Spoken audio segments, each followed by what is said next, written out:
Babur cruise missile, a Pakistani achievement repeatedly hailed in official press conferences and flamboyant media displays, stands as a compelling artifact of reverse engineering, anxious military rivalry, and the sometimes harsh realities of technological imitation. In the halls of Pakistan's strategic culture, Babur occupies an outsized place, not just as a piece of hardware, but as a symbol of the country's ambitions, anxieties, and persistent attempts to bridge the yawning gap with India's ever-evolving strike and defense capabilities.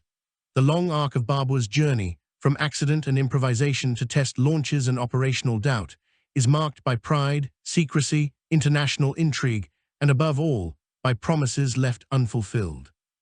This is the story of how a single Tomahawk missile crash, a partnership with China, and a region gripped by deterrence dogma created one of modern South Asia's most paradoxical weapons. It all began with a mistake. In August 1998, during Operation Infinite Reach, the United States Navy unleashed a volley of Tomahawk cruise missiles at al-Qaeda targets in Afghanistan. Several of these sophisticated subsonic missiles never reached their destination, plummeting intact or nearly so into Pakistan's Balochistan province.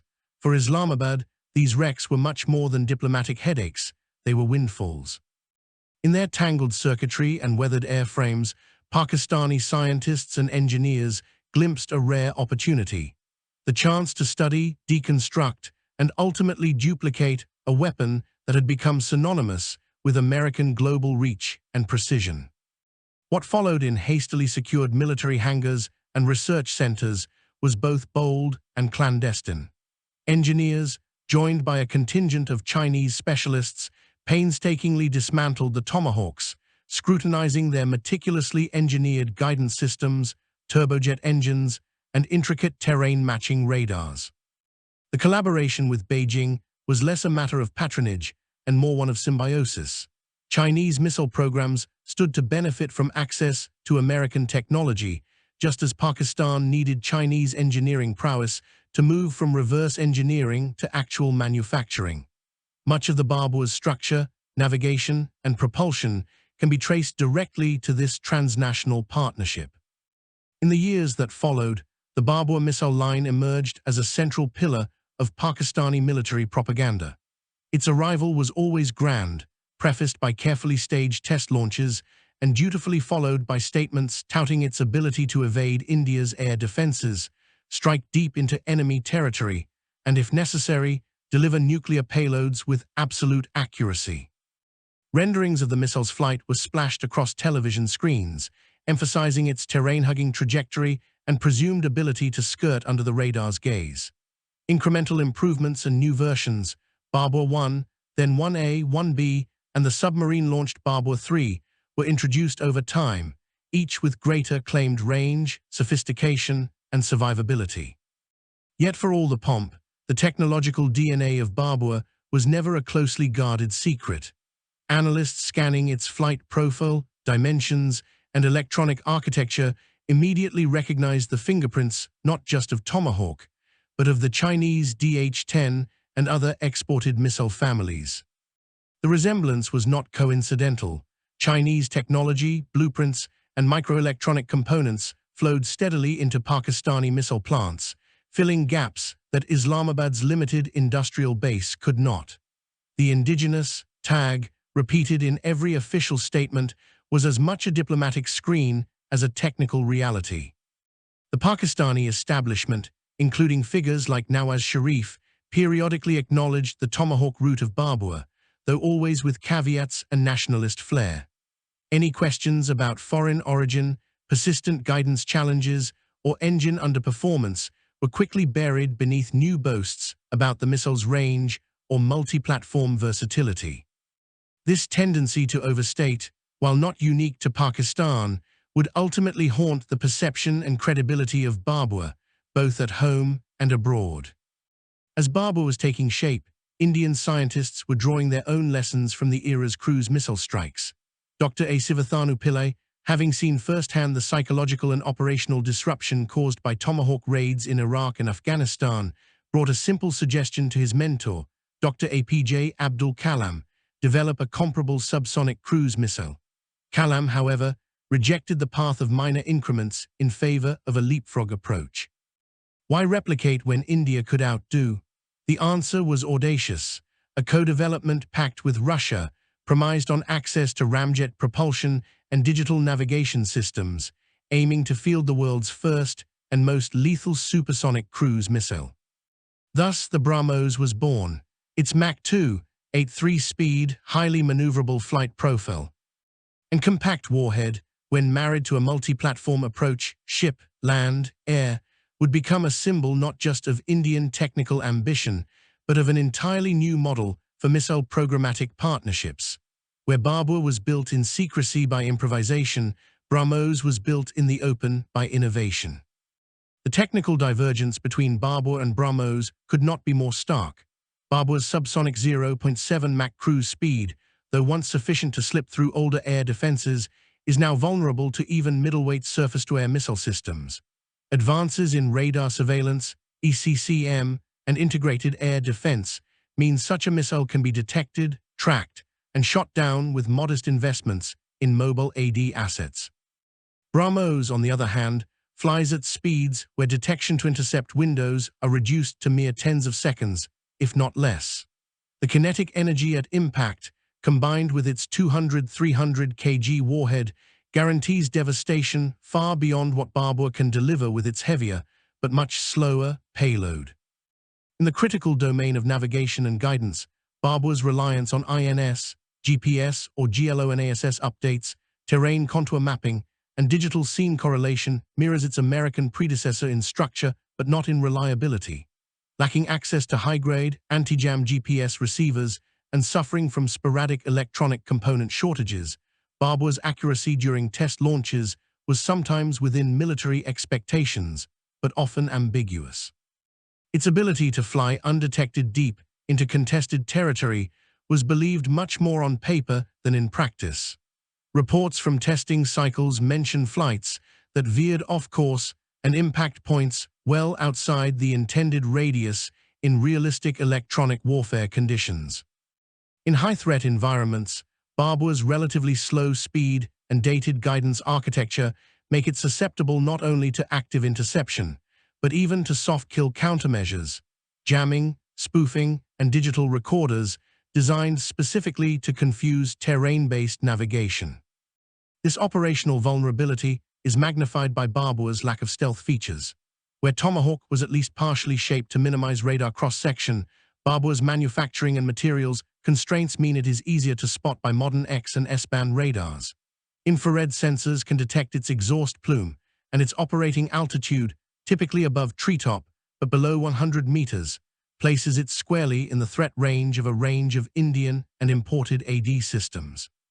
Attempting to navigate around radar and other sensors, as Pakistani press sometimes suggests, is not just a matter of preloaded maps, but requires robust, real-time tactical intelligence and adaptive navigation, capabilities Babur does not possess at scale. Despite these technical shortcomings, Babur remained a fixture in statements about Pakistan's full-spectrum deterrence posture, able in theory to deliver both conventional and nuclear payloads, and deployed in mobile launchers and on submarines for flexibility. But the missile's real status as an operational tool, its quality, numbers, reliability, and even physical survivability, was perpetually in question. The most telling verdict came not from foreign analysts, but from Babur's absence during Operation Sindhur. As India launched a carefully coordinated strike using BrahMos, Scalp, and Hammer missiles to overwhelm Pakistani defenses, Babur wasn't seen in counter-barrage or retaliatory riposte. Despite years of staged launches, not a single Babur missile was fired at Indian bases, infrastructure, or assembly points. Behind this silence are hard truths about both the missile's limitations and the calculus of its custodians. First, there was the deep concern within Pakistan's military and scientific community about Babur's readiness for real combat. Years of intermittent test failures, guidance errors, and uncertain electronic robustness made commanders hesitate to entrust such a weapon with the vital task of retaliation, especially in a confrontation certain to be scrutinized by global media and technical intelligence. This hesitancy is compounded by the fact that Indian air bases and infrastructure are now protected by a dense web of Akash and Barak-8 batteries, augmented by active radar and airborne early warning coverage, zones in which a subsonic, non-stealthy Babur would be excessively vulnerable. Second, there are credible reports indicating that Babur stockpiles are far smaller than media statements suggest. The missile is not produced in anything like the numbers required to soak up losses in a saturation campaign. Each shot, for planners, therefore represents a precious resource. A failed or intercepted missile would do greater harm to morale and deterrence credibility than not firing at all. Third, the reality of GPS jamming and yield denial by India posed a serious operational risk. Without an assured ability to reach assigned waypoints or maneuver to avoid defenses, Babur could too easily fall short, go astray, or be intercepted without ever threatening its target. Even one such incident, broadcast on social or mainstream media, would have a devastating impact on the missile's reputation and on Pakistani morale. Fourth, given the covert Chinese role in providing technical assistance, it is probable that pressure, direct or tacit, was applied to refrain from combat deployment until further upgrades or more reliable models became available. China, itself still refining similar missiles, preferred to keep vulnerabilities and performance gaps out of public view. Allowing Babur to be tested and possibly shot down in combat would open up avenues for Indian and foreign intelligence to dissect, exploit, and publicize every deficiency. India, facing no such limitation with BrahMos, deployed it aggressively and confidently in Operation Sindhua, not only knocking out airfield infrastructure, but also sending an unmistakable signal to both adversary and ally. BrahMos did not just validate itself as a technology, it validated the model of bold, collaborative innovation in which India had invested. The contrast between Babur's caution and BrahMos' brashness could not be more profound.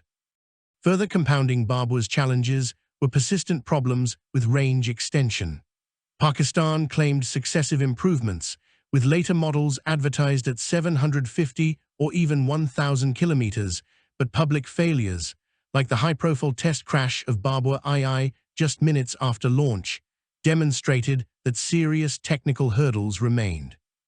Experts point to the impossibility of packing enough fuel within the tightly constrained airframe, modeled after Tomahawk, for such a leap in reach without either drastically reducing payload or removing navigation radar equipment, both of which would compromise the missile's deterrent or operational credibility. Unlike BrahMos, which methodically improved performance through better propulsion and indigenous parts, Babur's improvements were mostly software tweaks and incremental electronics patches, rarely changing the missile's breakthrough-deprived core. Babur's supposed versatility, land, mobile, submarine launch, sounded impressive, but actual deployment proved far more limited. Submarine-launched versions, hyped as Pakistan's second strike guarantee, are yet to be clearly validated in open-source imagery or independent intelligence. Analysis of test footage and telemetry suggests that Babur III's operational performance is circumscribed by the same deficiencies as its land-based cousin: limited range, disputed underwater launch survivability, and poor jam resistance. Deploying such a missile in a contested littoral would entail high risk of detection and loss, with no guarantee of success. Time and again, when Indian planners weighed the risk posed by Babur, they focused less on its testable performance and more on the deterrence value it endowed Islamabad's elite, a bargaining chip to infuse ambiguity into the subcontinent's security dialogue, likely more valuable for the uncertainty it sowed than for the physical threat it posed. Yet with operational reticence came diminishing returns. Deterrence is a function not just of possession, but of belief, by both adversary and custodian, in a weapon's reliability, penetrability, and deployability. The more Babur was absent from critical moments, the more cracks appeared in its facade. Officers close to the program, speaking off the record, conceded that unless drastic upgrades in guidance, yield resilience, and stealth could be made, Babur would remain as much a symbolic relic of 1990s arms scavenging as a viable 21st century weapon. In the years following Operation Sindhur, India pressed its advantage. BrahMos development continued apace, with intelligence reports suggesting both range extensions beyond 600 km with lighter warheads and major steps towards a hypersonic successor capable of crossing Mach 5. Realistic training and integration across all service branches kept BrahMos at the core of India's conventional deterrent, and every successful test widened the gap Babur could not credibly cross. Even Pakistan's media, once effusive in its praise, grew quieter about Babur's transformative role.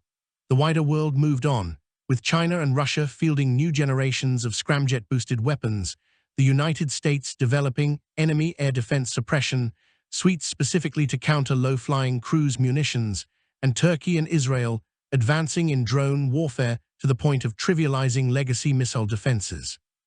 In such a world, Babur's path, fixed by its origins, became ever more evidently a technological cul-de-sac. The cost of this technological stagnation goes beyond mere military capability. Pakistan's focus on reverse engineering and subcomponent assembly froze resources and attention at the level of the last crisis. The country failed to invest in a truly indigenous base for high-thrust engines, next-gen composite materials, or AI-assisted autonomous guidance. Meanwhile, India's co-development model, learning from each iteration, brought new generations of engineers, partners, and end users into the fold. The qualitative gap, in all respects, widened year on year. Yet perhaps the most damning verdict on Babur comes not from hardware, but from doctrine and confidence. A missile that is never used when most needed is ultimately a rhetorical weapon. As Indian think tanks and planners noted in their after-action assessments, Pakistan's decision not to deploy Babur during its hour of greatest visibility and need delivered a message far louder than any test launch. The country's prized cruise missile was best left behind the curtain, out of harm's way, its mythology safer than its employment. Pakistan's leadership, reflecting on this reality, might consider a stark recalibration. True security lies not in borrowed miracles or reverse-engineered showpieces, but in homegrown, fully integrated systems whose credibility is proven not only in peacetime demonstration, but in the crucible of combat. Until such a transformation is undertaken, Babur will continue, as it has since its birth in the deserts of Balochistan, to fly largely on hope, memory, and the ghostly guidance of a tomahawk lost decades ago.